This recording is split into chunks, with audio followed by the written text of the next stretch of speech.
Hello everyone, I'm Saket Bajpayee, Director of Prayas Physics Classes, Dehradun. Welcome to the 8th lecture of System of Particles and Rotational Motion. आज हम लोग पढ़ने वाले हैं about dynamics of rotational motion, लेकिन किसके about a fixed axis और कुछ constraint motion भी देखेंगे of rotational rigid bodies. चलिए, तो सबसे पहली चीज जो हम लोग आज डिराइव करने वाले हैं ना, वो है टाउ बराबर आई अल्फा। बेसिकली टाउ क्या है? टॉर्क है। आई क्या है? मोमेंट ऑफ इनर्शिया है। और अल्फा क्या है? Angular acceleration. चलो तो इसे डिराइव करने की कोशिश करते हैं। First of all what do we have a body, है ना, किसी भी रैंडम शेप की बॉडी है ये। और ये ना, ये जो ए बी है, ये एक्सिस है जिसके अबाउट ये पूरा का पूरा बॉडी क्या कर रहा है? फिक्स्ड एक्सिस रोटेशन कर रहा है ना। ये एक्सिस फिक्स्ड है और इसके अबाउट ये मस्त गोल गोल घूम रहा है। अब आप ये सोचिए कि कोई भी अगर मैं पॉइंट पी चुनूं यहाँ पर, है ना, तो वो क्या करता है? वो पाया जाएगा, वो जो है एक सर्कुलर मोशन करेगा, राइट? तो अगर ये सर्कुलर मोशन कर रहा है, तो चलिए एक काम करते हैं। ये जो पार्टिकल पी है ना यहाँ पर, जो पॉइंट पी के पास जो पार्टिकल है छोटा सा, उसका मास हम लोग बोल देते हैं लेटर से स्मॉल एन। All right. अब आप मुझे बताइए कि रेडियल एक्सेलरेशन कितना हो जाएगा इस पार्टिकल का। ये पार्टिकल सर्कुलर मोशन कर रहा है और इसका रेडियल एक्सेलरेशन हम लोग क्या बोल देते हैं? रेडियल एक्सेलरेशन होता है, या तो आप वी स्क्वायर बाय इसकी रेडियल डिस्टेंस आर कह लीजिए, है ना। यहाँ पर मैंने इसकी रेडियल डिस्टेंस को स्मॉल आर कहा है। या फिर आप क्या कह सकते हैं? जिस भी ओमेगा से ये घूम रहा है इस मोमेंट पर, तो ये हो जाएगा ओमेगा स्क्वायर आर। क्लियर है यहाँ तक? अब अगर एक्सेलरेशन इतना है, तो इस पर रेडियल फोर्स कितना लग रहा होगा? एफ रेडियल कितना हो जाएगा? वो हो जाएगा, सिर्फ इसे m से मल्टीप्लाई करना है, तो लेट अस से m omega square into R. Clear है? अब हमें एक और चीज पता है, ये तो बात होगी रेडियल डायरेक्शन की।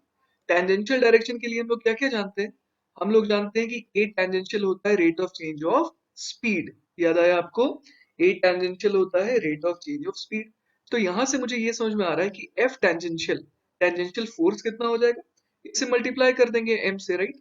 ये स्मॉल m क्या है? अगेन मैं रिमाइंड करा, तो इस पॉइंट P पर मैंने एक छोटा सा पार्टिकल लिया है, उसका मास है। All right. तो अब अगर हम लोग देखें तो m into D V by D T. अब यहाँ पर हम लोग जानते हैं कि v बराबर क्या होता है? v बराबर होता है r ओमेगा। तो dv बाई dt बराबर क्या हो जाएगा? चूंकि इस बार r कांस्टेंट है, इस पार्टिकल p की बात कर रहे हैं, तो ये हो जाएगा r multiplied by D omega by dt। तो क्या लिखते हैं यहाँ पर? यहाँ पर हम लोग लिख देंगे m multiplied by r into D omega by dt। Clear है यहाँ तक? और आपको याद होगा D omega by D T को हम लोग क्या नाम दिए थे? D omega by D T was called alpha. तो ये बन गया एम आर इंटू अल्फा। तो अपने पास एफ टेंजेंशियल इतना आ गया और एफ रेडियल या फिर एफ सेंट्रीपिटल इतना आ गया। चलिए, ये तो हम लोगों ने बात करी फिलहाल फोर्स की। Now let us talk about the torque. तो देखिए यहाँ पर क्या बोल रहा है? The torque of M omega square R about A B is zero as it intersects the axis. Correct बात है ये जो एफ रेडियल है ना, ये एफ रेडियल किस डायरेक्शन में आ रहा है?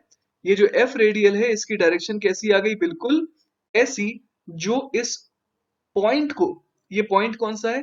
जिस सर्कल का ये सेंटर है, उस पॉइंट को ये हिट कर रहा है। और ये पॉइंट अगेन कहाँ लाई करता है?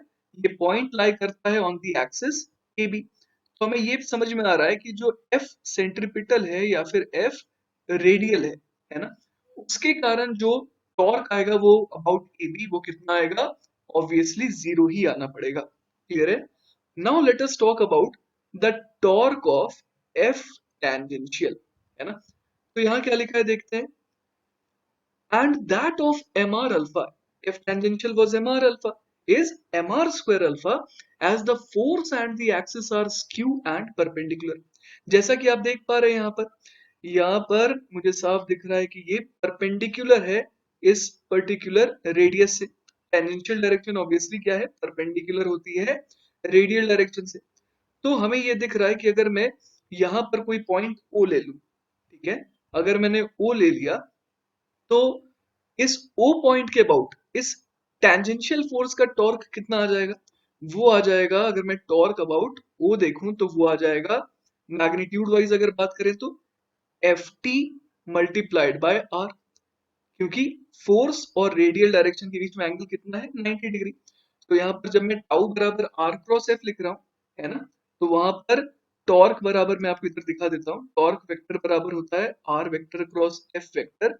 तो अगर मैग्नीट्यूड की बात करूं तो क्या हो जाएगा, ये हो जाएगा R into F into sine theta. तो इसीलिए मैंने यहाँ पर क्या लिखा, फोर्स का magnitude F T, radial distance तो आर है ही, और साइन थीटा में थीटा कितना हो गया 90 डिग्री।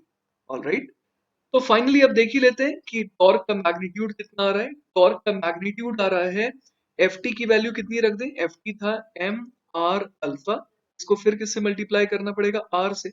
अच्छा, ये तो मैंने टॉर्क का मैग्नीट्यूड निकाला अबाउट ओ, इसकी direction right hand thumb rule से आप देख रहे हो कि पूरी की पूरी ए बी के अलॉन्ग आ रही है। इसका मतलब टॉर्क अबाउट ओ अगर निकाले तो वो एक तरीके से टॉर्क अबाउट ए बी भी बन जा रहा है, क्योंकि जो टॉर्क हमने ओ पॉइंट के अबाउट देखा आर क्रॉस एफ करके, उसकी डायरेक्शन आप right hand thumb rule use करिए, आपका थंब देखिए कि ए की तरफ पॉइंट कर रहा होगा। इसका मतलब कि ओ पॉइंट के अबाउट जब मैंने टॉर्क देखा तो उस टॉर्क का पूरा है ना, पूरा का पूरा component was along A B. तो इसके लिए टॉर्क अबाउट ए बी का मैग्नीट्यूड कितना आ रहा है, टाउ ए बी, ये कितना आ जा रहा है, एम आर स्क्वायर अल्फा। और ये किस फोर्स के कारण है, ये है एफ टेंजेंशियल के कारण। तो वही यहाँ लिखा है, and that of M R alpha is M R square alpha as the force and the axis are skew and perpendicular. Skew का मतलब क्या हुआ कि ये दोनों एक दूसरे को इंटरसेक्ट नहीं करें, कौन दोनों, एफ टी और ये एक्सिस, ये दोनों एक दूसरे को इंटरसेक्ट भी नहीं कर रहे हैं, और साथ ही साथ ये दोनों परपेंडिकुलर भी है। परपेंडिकुलर क्यों है, क्योंकि अगर मैं ए बी को वर्टिकल बोल रहा हूँ तो ये जो सर्कल बन रहा है ना, ये जो इमेजिनरी सर्कल बन रहा है उसका प्लेन कैसा है, इसका प्लेन है हॉरिजॉन्टल। तो इसका मतलब एफ टी जो है वो किस प्लेन में है, हॉरिजॉन्टल प्लेन में है, और ए बी किस प्लेन में है, वो वर्टिकल प्लेन में है। तो अब तक हमने ये देखा कि अगर मैं इस पी पॉइंट पर, है ना, इस पी पॉइंट पर लगने वाला नेट टॉर्क देखूं तो वो कितना आ रहा है, M R square into alpha. अगला काम क्या करेंगे, देखिए, summing over all the particles the total force of the total torque of all the forces acting on the particles of the body. अब चलिए ये निकालना है अपने को। तो अब हम लोग क्या कर सकते हैं, अब हमें क्या चाहिए, टाउ टोटल चाहिए, राइट। टाउ टोटल चाहिए तो वो किस कैसे आएगा, अब हमें क्या करना होगा, समेशन करना होगा। मान लेते हैं कि ये जो पी पॉइंट वाला पार्टिकल था ना, ये मान लीजिए कि ith पार्टिकल था, है ना। तो जिसको मैंने m कहा था, अगर मैं इसे mi कह दूं तो आपके लिए और क्लैरिटी होगी। तो यहाँ पर क्या बोल देंगे, summation of mi ri into mi square into alpha. याद है आपको, अभी अभी मैंने बताया था कि सिर्फ इस एलिमेंट पर लगने वाला टोटल टॉर्क कितना आ रहा था, वो आ रहा था एम आर स्क्वायर अल्फा। अब मैंने इसके मास को क्या कह दिया, एम आई, और इसकी रेडियल डिस्टेंस को क्या कह दिया, आर आई, है ना। तो अगर ऐसा हम लोग कह रहे हैं तो टोटल सारे के सारे बॉडीज पर जितने भी पॉइंट्स हैं उनके ऊपर लगने वाले नेट टॉर्क को निकालना है, तो क्या करना होगा, हमें ऐसे सारे टॉर्क्स को ऐड करना होगा, तब ये टोटल टॉर्क आएगा। That is why I have used summation. Clear है। तो अब जरा आप देखिए यहाँ पर कि ये जो M I R I square वाला टर्म है ना, ये क्या बन गया, ये तो बन गया मोमेंट ऑफ इनर्शिया, राइट।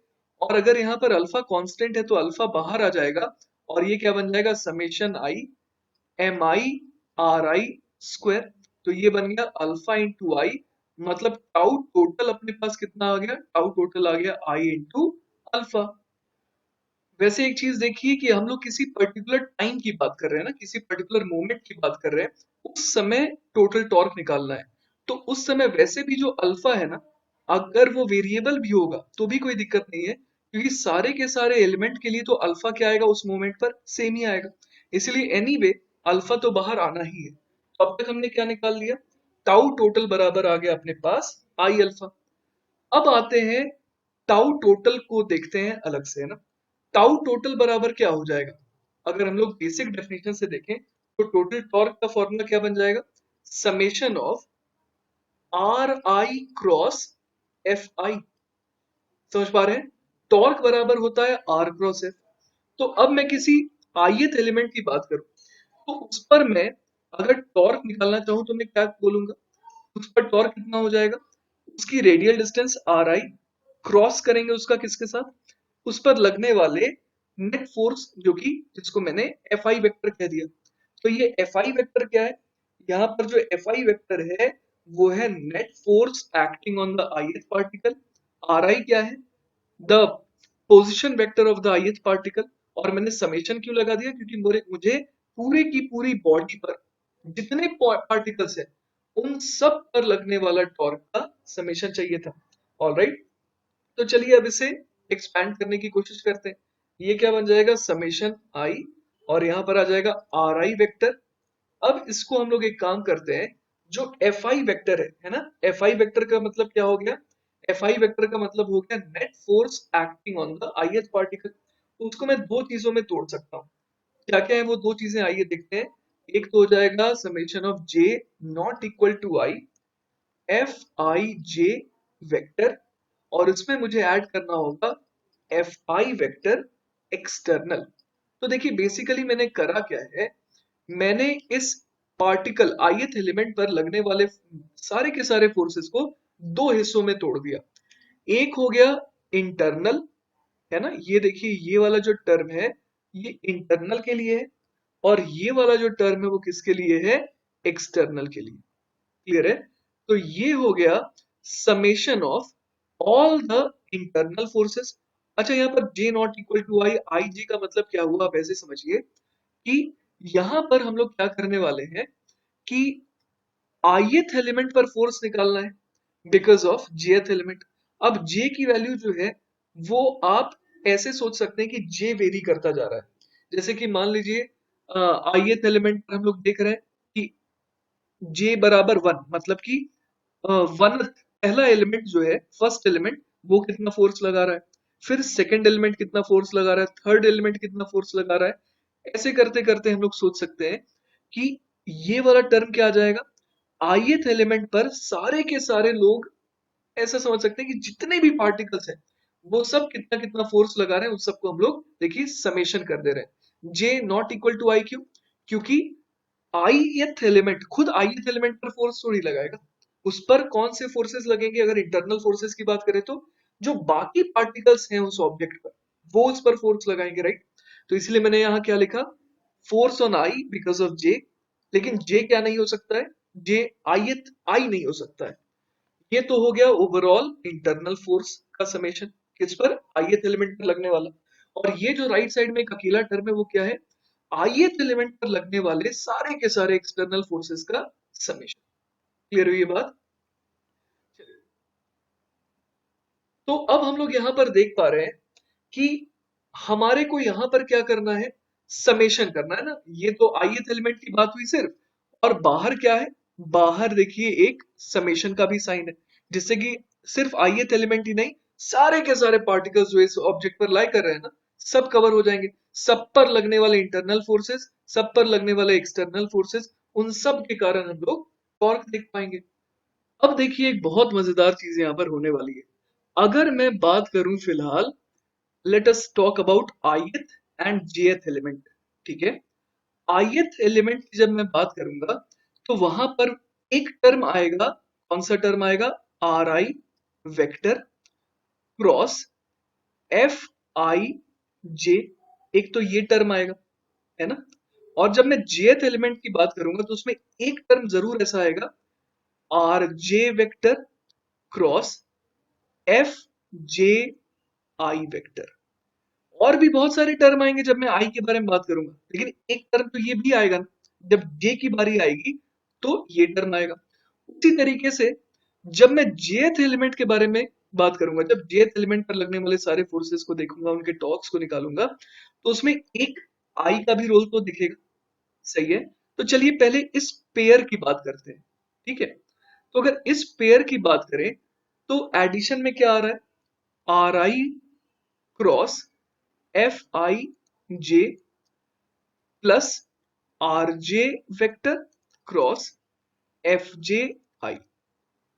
ये दोनों को मैंने ऐड क्यों किया, क्योंकि सारे के सारे टर्म तो आप देखिए ऐड ही हो रहे हैं ना। यहाँ जो बाहर समेशन है उसका सिग्निफिकेंस क्या है, वो सब को ऐड करवा रहा है। तो out of many, out of those infinite number of terms, मैंने क्या किया, मैंने सिर्फ एक पेयर उठाया है ना, ith और jth का एक पेयर उठाया है। ठीक है, तो देखते हैं कि ये इंटरनल है ना, ये इंटरनल फोर्सेस है, force on I because of J और force on J because of I. ये दोनों की वैरायटी क्या हुई, ये दोनों इंटरनल फोर्सेस है। तो एक मुझे यहाँ पर पेयर दिख रहा है, इस पेयर को चलिए एनालाइज करते हैं। हम लोग जानते हैं बाय न्यूटन्स थर्ड लॉ कि force on ith element because of jth element वो क्या हो जाएगा, वो हो जाएगा negative of force applied on jth element because of ith element, right. ये तो न्यूटन्स थर्ड लॉ कहता है। तो अगर मैं वापस से इसकी बात करूं तो ये क्या बन जा रहा है, ये बन जा रहा है R I vector cross, let us say कि ये एफ आई जे वेक्टर है, plus R J vector cross, अब मैं F force on J because of I को क्या लिख सकता हूं, minus of force on I because of J, इस तरीके से लिखा जा सकता है ना।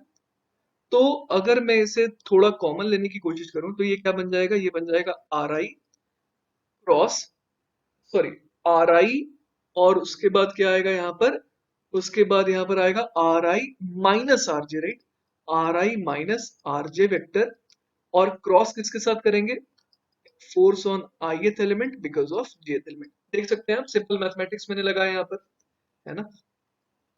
तो अब मुझे ये समझ में आ रहा है कि ये कैसा बन गया, ये बन गया R I minus R J, और ये बन गया force on I because of J. अब एक छोटी सी चीज देखिए यहाँ पर, मान लीजिए ये ith एलिमेंट है और ये यहाँ पर jth एलिमेंट है, तो are I minus R J vector जो है वो कैसा होगा, चलिए सोच के देखते हैं। jth एलिमेंट, मान लीजिए ith एलिमेंट पर अगर ऐसा फोर्स लगा रहा है तो ith एलिमेंट jth एलिमेंट पर हो सकता है ऐसा फोर्स लगाए, राइट। इसके अलावा एक और चीज हम लोग देख सकते हैं कि अगर मान लीजिए कहीं पर ओरिजिन फिक्स करें तो ये क्या कहलाएगा, ये कहलाएगा आर आई वेक्टर, और इसी तरीके से सेम इसी तरीके से मैं क्या बोल सकता हूं, ये कहलाएगा jth वेक्टर, ऑल राइट। तो इसे मैं बोल देता हूं आर जे वेक्टर। तो are I vector minus R J vector कैसा दिखाई देगा, चलिए सोचते हैं। R I vector minus R J vector, आपने जैसे ट्राइंगल रूल पढ़ा होगा तो उसके हिसाब से समझ में आ रहा है कि are I vector minus R J vector कैसा दिखाई देगा, ये कुछ ऐसा दिखाई देने वाला है, राइट। तो हमें ये दिख रहा है कि force on ith element because of jth element और R I vector minus R J vector, ये दोनों क्या हो गए, ये दोनों मुझे इस डायग्राम के हिसाब से दिख रहा है कि एंटी पैरेलल हो गए। क्लियर है ये बात, इसका मतलब दोनों वेक्टर्स के बीच में एंगल कैसा आ गया, 180 डिग्री आ गया।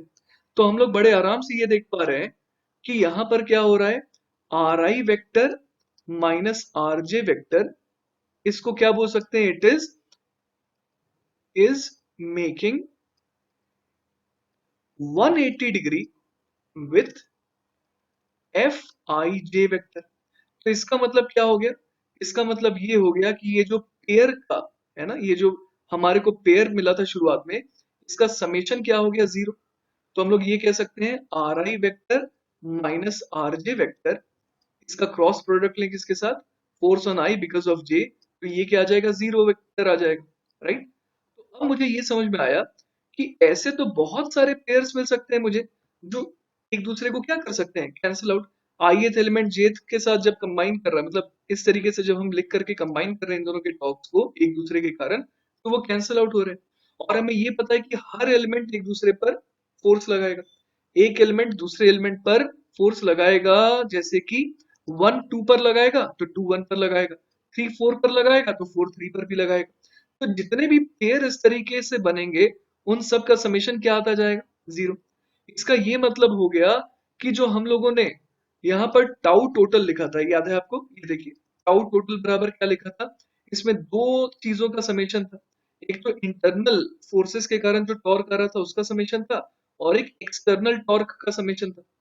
तो इंटरनल टॉर्क्स का सम हम लोग समझ पा रहे हैं कि क्या जा रहा है, जीरो। तो what have we understood?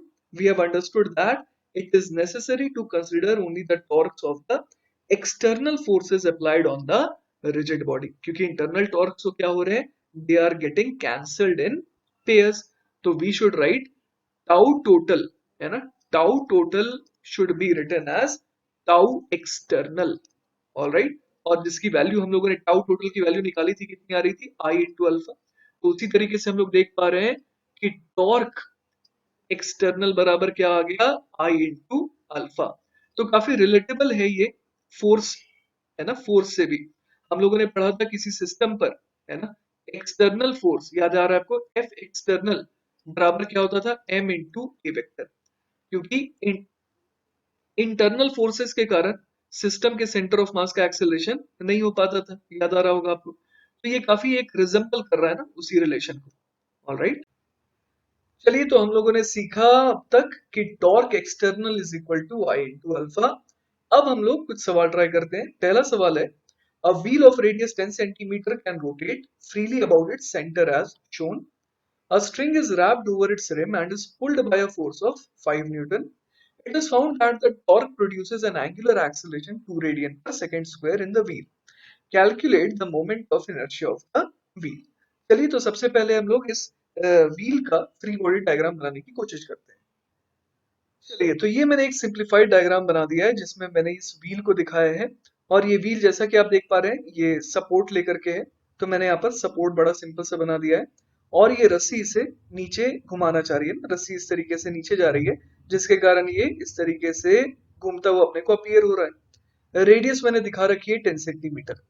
तो हमारे को ये समझ में आ रहा है कि ये जो यहाँ पर सपोर्ट है उसके कारण कोई भी टॉर्क नहीं आ सकता है ना, क्योंकि वो जो टॉर्क है वो जीरो आएगा, क्योंकि ये जो फोर्स है ये इस जिस एक्सिस के अबाउट ये व्हील रोटेट कर रही है उसको इंटरसेक्ट कर रहा है, जैसा कि आप देख पा रहे हैं ना। तो अपने को सिर्फ ये देखना है कि इस व्हील पर एक्सटर्नल टॉर्क और किसके कारण आ सकता है, वो आ सकता है इस रस्सी को जो नीचे खींचा जा रहा है उसके कारण। बेसिकली हो क्या रहा है, अगर सिर्फ मैं इस रस्सी का फ्री बॉडी डायग्राम बनाऊं तो इस पर मैं क्या शो करूंगा, इस तरीके से टेंशन शो करूंगा, राइट। तो टेंशन जब हम लोग इस तरीके से शो करते हैं, इसका मतलब क्या हुआ, इसका मतलब ये होता है कि जैसे कि ये व्हील है ना, अब व्हील इसके ऊपर ये रस्सी जो टेंशन लगा रही है वो नीचे की तरफ लगा रही है, और रस्सी पर, है ना, ये जो रस्सी है उसको ऊपर खींचा जा रहा है कितने फोर्स से, टी फोर्स से। तो बेसिकली जब हम टेंशन को इस तरीके से डबल एरो से दिखाते हैं तो इसका ये मतलब हुआ, है ना। तो हम लोग ये दिखा रहे हैं कि रस्सी जो है वो भी खींच रही है किसे, इस व्हील को खींचना चाह रही है नीचे, और ये जो व्हील है वो भी क्या कर रहा है, वो भी रस्सी को खींचना चाह रहा है ऊपर। और इसी तरीके से हर एक एलिमेंट पर हम लोग इस तरीके से टेंशन दिखाते हैं। ऑलराइट, तो मुझे ये समझ में आ रहा है कि अगर मैं व्हील का फ्री बॉडी डायग्राम बनाऊं तो उस पर ये नीचे वाला फोर्स जो है वो क्या शो कर रहा है, कि रस्सी जो है इस व्हील पर कितने फोर्स नीचे लगा रही है। ऑलराइट, तो फाइनली देखते हैं कि इस 5 न्यूटन के फोर्स के कारण टॉर्क कितना आ सकता है। देखिए जो फोर्स है वो नीचे की तरफ लग रहा है, और जो रेडियल डिस्टेंस है वो इस फोर्स के परपेंडिकुलर है, राइट। व्हील के ऊपर mg भी हो सकता है लग रहा हो, लेकिन एक तो हमें मास नहीं दिया है, और ऊपर से हम लोगों को ये भी दिख रहा है कि ये जो mg वेक्टर है वो भी इस जिस एक्सिस के अबाउट व्हील रोटेट कर रही है उससे पास कर रहा है ना। तो हम लोग ये समझ सकते हैं कि mg का भी कोई टॉर्क नहीं आ सकता है, राइट। तो वैसे मैं आपको ये रिमाइंड करा दूं कि ये जो पुली है या फिर ये जो व्हील है वो किस एक्सिस के अबाउट रोटेट कर रही है। अगर आप देखिए इस डायग्राम में, तो जो सेंटर है उससे एक एक्सिस पास कर रही है जो बिल्कुल स्क्रीन के परपेंडिकुलर है, जो आपकी तरफ आ रही है ना। तो ये वो एक्सिस है जिसके अबाउट ये व्हील रोटेट कर रही है। तो चलिए अब हम लोग निकालते हैं कि टॉर्क कितना आ जाएगा। टॉर्क कितना आ जाएगा, टॉर्क बराबर होता है आर क्रॉस एफ। तो यहाँ पर आर वेक्टर और एफ वेक्टर दोनों क्या है, एक दूसरे के परपेंडिकुलर है। ये रहा आर वेक्टर और ये रहा एफ वेक्टर। तो आर वेक्टर कुछ ऐसा है और एफ वेक्टर जो है वो कुछ इस तरीके का है। तो दोनों के बीच में एंगल 90 डिग्री आ रहा है ना। तो यहाँ पर मैं टॉर्क का मैग्नीट्यूड कितना लिख दूंगा, मैं लिख दूंगा आर इंटू एफ, जो कि कितना आ जाएगा 10/100 मल्टीप्लाइड बाय 5, जो कि कितना आ जाएगा, ये आ जाएगा 0.5, और यूनिट क्या हो जाएगी इसकी, न्यूटन मीटर। अब मुझे ये भी समझ में आ रहा है कि टॉर्क का तो एक और फॉर्मूला होता है, कौन सा, अभी अभी जो हमने निकाला, टॉर्क बराबर आई इंटू अल्फा। और ये टॉर्क कौन सा होता है, टॉर्क एक्सटर्नल। तो इस व्हील पर एक्सटर्नल टॉर्क किसका आ रहा है, इस रस्सी के कारण आ रहा है। जो रस्सी जो टेंशन है ना, रस्सी के अंदर जो टेंशन फोर्स है वो इस व्हील को रोटेट कराना चाह रहा है। तो हम लोग इसे क्या लिख देंगे, यहाँ से हम लोग लिख देंगे टॉर्क एक्सटर्नल, हमने अभी अभी हासिल किया 0.5। इसको किसके बराबर कर दे, आई इंटू अल्फा। अल्फा कितना दिया हुआ है, दिया हुआ है 2 रेडियन पर सेकेंड स्क्वायर। तो यहाँ से आई कितना आ गया, आई आ गया 0.25, और सब कुछ एसआई यूनिट में है तो आई कितना आ जाएगा एसआई यूनिट में, केजी मीटर स्क्वायर। क्लियर है ये बात? तो बेसिकली हमने क्या किया, हमने दो अलग अलग फॉर्मूलों का इस्तेमाल किया। एक फॉर्मूला क्या था, एक फॉर्मूला था tau vector is equal to R vector cross F vector, correct. और दूसरा हमारा फॉर्मूला था tau vector is equal to I into alpha vector. तो इन दोनों के मैग्नीट्यूड का हम लोगों ने इस्तेमाल करा और बड़ी आसानी से हमारा आंसर आ गया। और हमने व्हील का फ्री बॉडी डायग्राम भी बनाया और ये भी देखा कि ये जो व्हील जो है ये किस एक्सिस के अबाउट फिक्स्ड एक्सिस रोटेशन कर रही थी। जैसा कि हम देख पा रहे हैं, सेंटर से पास होने वाली एक्सिस जो इस प्लेन में नहीं है, परपेंडिकुलर टू दिस प्लेन है जो आपकी तरफ आ रही है। ऑलराइट, चलिए तो अब आ जाते हैं नेक्स्ट टॉपिक पर, जो कि है kinetic energy of a rigid body rotating about a given axis, है ना। अब हमें क्या निकालना है, पूरे के पूरे बॉडी की काइनेटिक एनर्जी निकालनी है। देखिए काइनेटिक एनर्जी जो है वो सिंपली क्या होती है, किसी भी पार्टिकल की हाफ एम वी स्क्वायर, तो उसी का हम लोग यूज करेंगे। मान लीजिए मैंने इस पी पॉइंट पर जो पार्टिकल है छोटा सा, उसके मास को मैंने एम आई कह दिया, उसकी रेडियल डिस्टेंस को कह दिया आर आई। ठीक है, यहां तक इसको मैंने आर आई कह दिया। अब आप मुझे बताइए कि इस पार्टिकल की स्पीड कितनी हो जाएगी।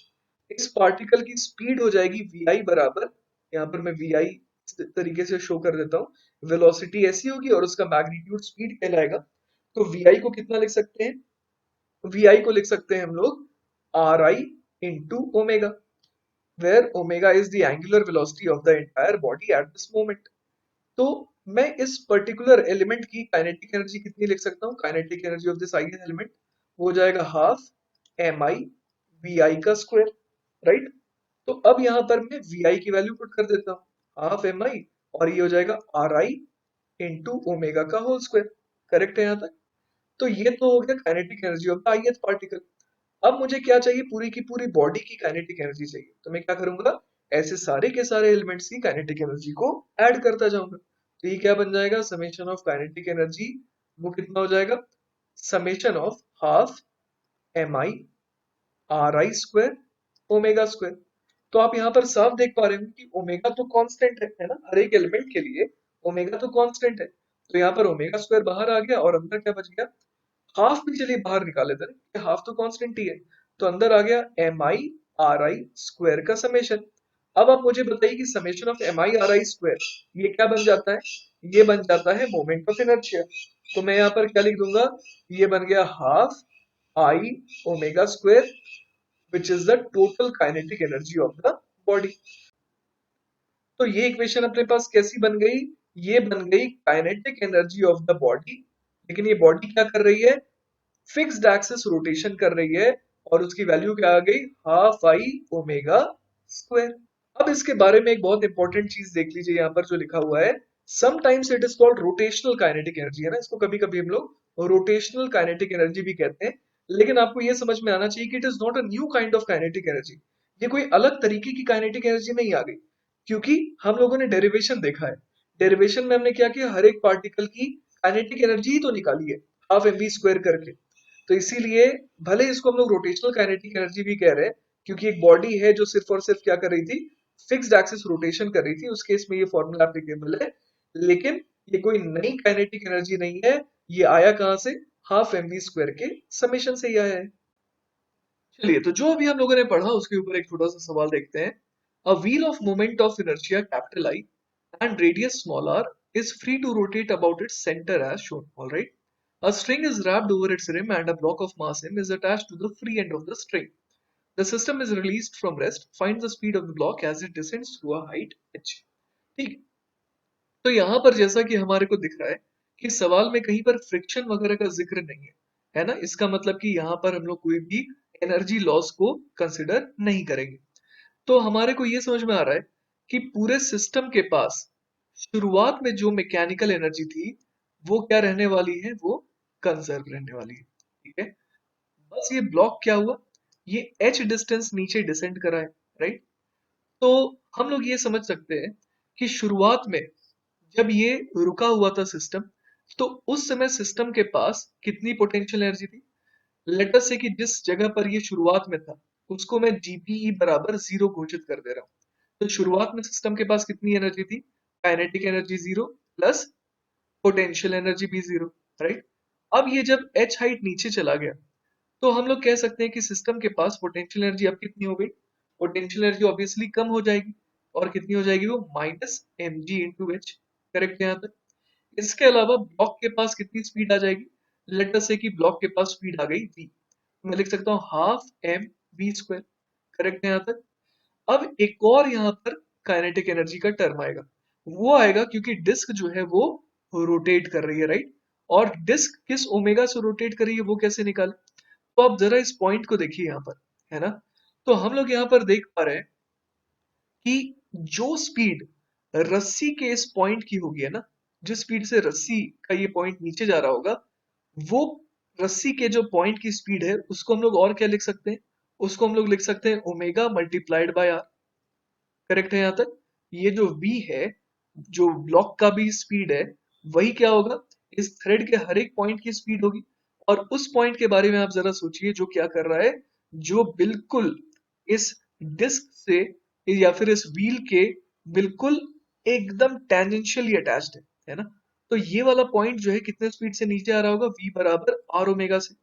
करेक्ट है। तो इसका मतलब इस मोमेंट पर जो ये व्हील है उसका ओमेगा कितना हो जाएगा, वो हो जाएगा v अपॉन आर। तो हम लोग यहाँ पर एक और काइनेटिक एनर्जी का टर्म क्या लिख देंगे, हम लोग यहाँ लिख देंगे half I omega square. Clear है ये बात। तो यहां से अपने पास क्या आ गया, M G H is equal to half M V square plus half I omega square. अब यहाँ पर हमसे क्या पूछा गया था, स्पीड ऑफ द ब्लॉक। तो हम लोग ओमेगा को लिख देंगे, बेटर रहेगा v बाय आर। तो half M V square plus half I into omega को क्या लिखते हैं, v अपॉन आर लिख देते हैं। ठीक है, तो ये बन गया v अपॉन आर का square. This is equal to M G H. Clear है। तो यहां से अपने पास देखते हैं कि फाइनल रिजल्ट क्या आ जाएगा। फाइनल रिजल्ट जो आ जाएगा वो है v इज इक्वल टू, है ना, क्योंकि v स्क्वायर यहां से कॉमन आया, तो v बराबर क्या करना होगा, अंडर रूट में लेना होगा। और ये कितना आ जाएगा, ये आ जाएगा 2mgh होल डिवाइडेड बाय, यहां से सिर्फ एक m आएगा और यहां से क्या आ जाएगा, यहां से आ जाएगा i अपॉन आर स्क्वायर। तो यहां मैं लिख देता हूँ i अपॉन आर स्क्वायर। तो बड़े आसानी से देखिए हम लोगों ने क्या यूज किया, यहाँ पर एनर्जी कंजर्वेशन का यूज किया और हमारा जवाब आ गया। क्लियर है ये बात। तो ऐसे सवालों में जहां पर एनर्जी लॉस नहीं हो रहा है, कोई फ्रिक्शन वगैरह मेंशन नहीं है, आप बड़े आराम से यहाँ पर क्या लगा सकते हैं, एनर्जी कंजर्वेशन। इसके अलावा जो मैंने यहाँ पर v बराबर आर ओमेगा वाली बात करी, उसको एक बार और मैं समझा देता हूँ। देखिए यहाँ पर जो रस्सी थी, है ना, वो बिल्कुल कहाँ पर थी, इस डिस्क के बिल्कुल पास थी, है ना, यहाँ पर थी वो। तो जो डिस्क का पॉइंट है और जो रस्सी का पॉइंट है, उन दोनों की स्पीड क्या होनी चाहिए, सेम होनी चाहिए। तो डिस्क के पॉइंट की स्पीड अगर हम लोग बोले तो इस मोमेंट पर क्या बोल देंगे, v बराबर आर ओमेगा, क्योंकि ये डिस्क जो है लेटर से ओमेगा से इस समय घूम रही थी। तो इस वाले पॉइंट की स्पीड हो गई आर ओमेगा। और ठीक उसके बगल में जो थ्रेड था उसकी स्पीड कितनी थी, उसकी स्पीड थी v। तो हमें क्या कहना पड़ गया मजबूरन, v बराबर आर ओमेगा, क्योंकि रस्सी का ये वाला पॉइंट और जो डिस्क का ये वाला पॉइंट है, दोनों बिल्कुल सेम स्पीड से ही एक साथ जा रहे हैं, राइट। चलिए, तो इस लेक्चर के पहले पार्ट के आखिरी टॉपिक पर आते हैं और वो है power delivered and work done by a torque. Consider a rigid body rotating about a fixed axis on which a torque acts. ठीक है, एक बॉडी हम लोग ले लेते हैं, एक रिजिड बॉडी के सॉरी जो रिजिड बॉडी है वो एक फिक्स्ड एक्सिस के अबाउट क्या कर रही है, रोटेशन कर रही है। अब हमें ये पता है कि कौन उसे रोटेट करा रहा है, उसे रोटेट करा रहा है एक टॉर्क। और वो टॉर्क उसे रोटेट कराने के साथ साथ एंगुलर एक्सेलरेशन भी प्रोवाइड कर रहा है। और एंगुलर एक्सेलरेशन आ जाने से क्या हो रहा है, उसकी जो एंगुलर वेलोसिटी वो लगातार बढ़ रही है, जिसके कारण हम लोग जानते हैं कि काइनेटिक एनर्जी जो कि हाफ आई ओमेगा स्क्वायर होती है, वो भी बढ़ेगी क्योंकि ओमेगा जो है वो बढ़ रहा है। तो अब हम लोग ये समझ सकते हैं अच्छे से कि जो work done by the external torque है ना, जो भी टॉर्क ने जो वर्क डन किया वो क्या कर रहा है, वो इसकी काइनेटिक एनर्जी को बढ़ा रहा है, right. So we can write the rate of increase of the kinetic energy equals the rate of doing work on it, है ना। तो हम लोग यहाँ पर क्या लिख सकते हैं, सिंस डी डब्ल्यू बराबर डी के हो जाएगा, है ना। यहाँ पर डी के क्या है, ये है small change in kinetic energy, जो कि सिर्फ किसके कारण आ रहा है, क्योंकि जो टॉर्क जो है यहाँ पर जो वो वर्क डन कर रहा है, राइट। तो पावर बराबर क्या होता है, वो होता है रेट ऑफ डूइंग वर्क। तो वो और किसके बराबर आ गया, वो आ गया डी के बाय डी टी के। और इसके अलावा आप देखिए, अगर मैं इसे और एक्सपैंड करने की कोशिश करूं तो मैं काइनेटिक एनर्जी को क्या लिख सकता हूँ, हाफ आई ओमेगा स्क्वायर। तो अब मुझे क्या करना है, D by D T of this term. तो ये कितना आ जाएगा, अगर वो फिक्स्ड, अगर वो रिजिड बॉडी है जो फिक्स्ड एक्सिस के अबाउट रोटेशन कर रही है, तो उसके लिए मोमेंट ऑफ इनर्शिया तो कांस्टेंट है। तो हम लोग क्या क्या बाहर निकाल सकते हैं, यहाँ पर हाफ आई को बाहर निकाल सकते हैं, और अंदर क्या रह जाएगा, D of omega square by D T.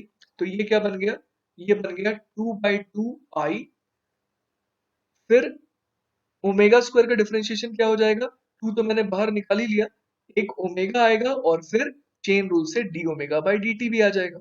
Correct है यहाँ तक।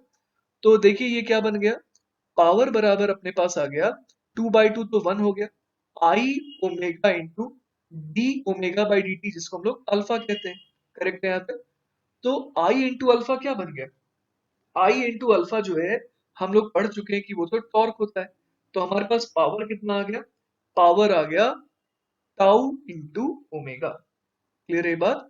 और यहाँ पर हम लोग समझ पा रहे हैं कि ये जो टॉर्क है ना, वही जिम्मेदार है इस बॉडी को घुमाने के लिए और उसे क्या करवाने के लिए, उसके ओमेगा को बढ़ाने के लिए। ठीक है। तो इसीलिए पावर बराबर सिंपली क्या आ गया हमारे पास, टाउ इंटू ओमेगा। क्लियर है ये बात। वरना हम लोग क्या लिख सकते थे, पावर बराबर बेसिकली लिखना क्या सही रहेगा, पावर बराबर tau vector dot omega vector. क्योंकि कभी कभी ऐसा भी होता है कि जो बॉडी है वो मान लीजिए रोटेट कर रही है, तो उसको डिसेलरेट भी करा सकता है ना।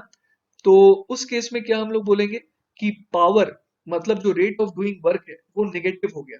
इसीलिए उस केस में टॉर्क वेक्टर और ओमेगा वेक्टर में एंगल भी क्या आ जाएगा, 180 डिग्री का। राइट।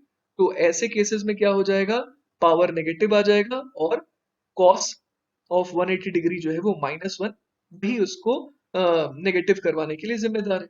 लेकिन यहाँ पर तो हम लोग देख पा रहे हैं कि सुलझा हुआ केस था, एक बॉडी थी जिसके ऊपर एक टॉर्क लग रहा था जो उसका ओमेगा को बढ़ा रहा था। तो वैसे केस में टॉर्क वेक्टर और ओमेगा वेक्टर के बीच में हम लोग कह सकते हैं कि क्या हो जाएगा, एंगल जो है वो 0 डिग्री ही रहेगा। क्लियर है ये बात। तो अब चलिए, हम लोगों ने तो टॉर्क सीखा है ना, टॉर्क के बाद अब हम लोग बात कर सकते हैं, सॉरी अभी हम लोगों ने पावर सीखा, राइट। तो पावर निकालने के बाद अब हम लोग और किसके बारे में बात कर सकते हैं, वर्क डन के बारे में। कैसे, आइए देखते हैं। पावर बराबर होता है D W by D T, rate of doing work. तो यहां से अपने पास डी डब्ल्यू क्या आ गया, डी डब्ल्यू आ गया पावर डी टी। करेक्ट है यहां तक।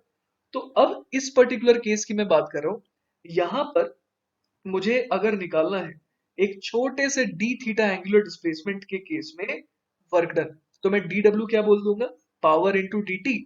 और यहां पर मैं पावर को क्या बोल दूंगा, टाउ ओमेगा जो भी हम लोगों ने डिराइव करा इंटू यहाँ पर आ जाएगा डी टी।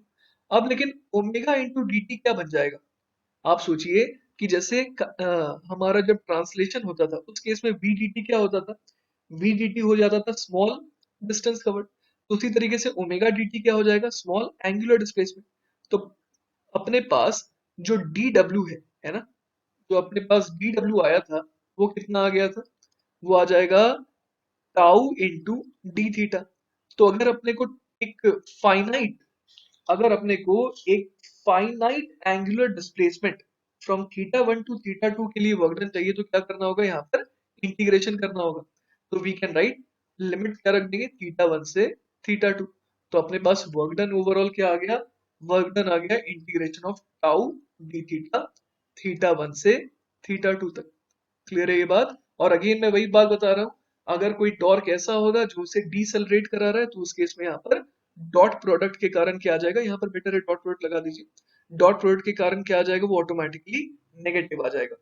लगे हाथ। तो एक और चीज मैं आपको बता दूं कि मान लीजिए कि एक बॉडी है ना, ये एक्सिस है, और अब मैं एक बॉडी भी बना देता हूँ। ठीक है। तो जब मैंने बॉडी इस तरीके से बना दिया, अब मान लीजिए कि ये बॉडी इस वक्त किसी पर्टिकुलर ओमेगा से घूम रही है। ठीक है। ये जो एक्सिस मैंने बनाया, चलिए इसे वाई एक्सिस बोल देते हैं, और इस एक्सिस का नाम दे देते हैं एक्स एक्सिस। ठीक है। ये हमारी एक्स एक्सिस।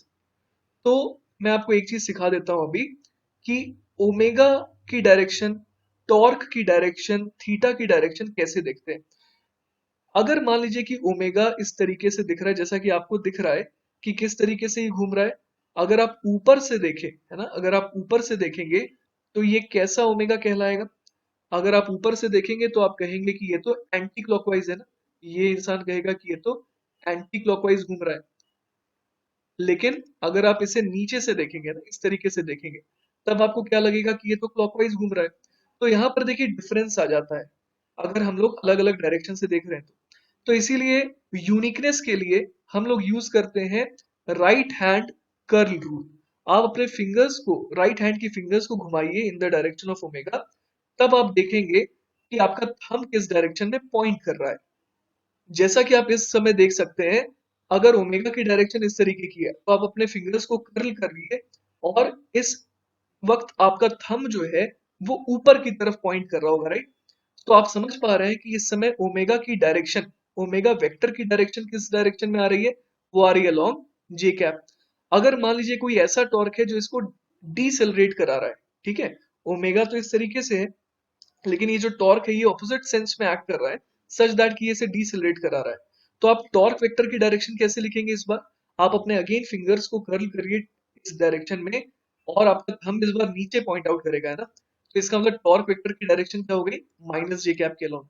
तो इसीलिए जब आप टाउ डॉट डी थीटा करते हैं तो उस केस में क्या आ जाएगा? वर्क डन जो है वो नेगेटिव आ जाएगा। ऑलराइट, तो आई होप कि आपको ये लेक्चर समझ में आया होगा।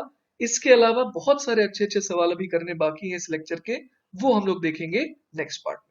Till then keep practising, keep revising, we'll meet again in the next lecture. Bye bye.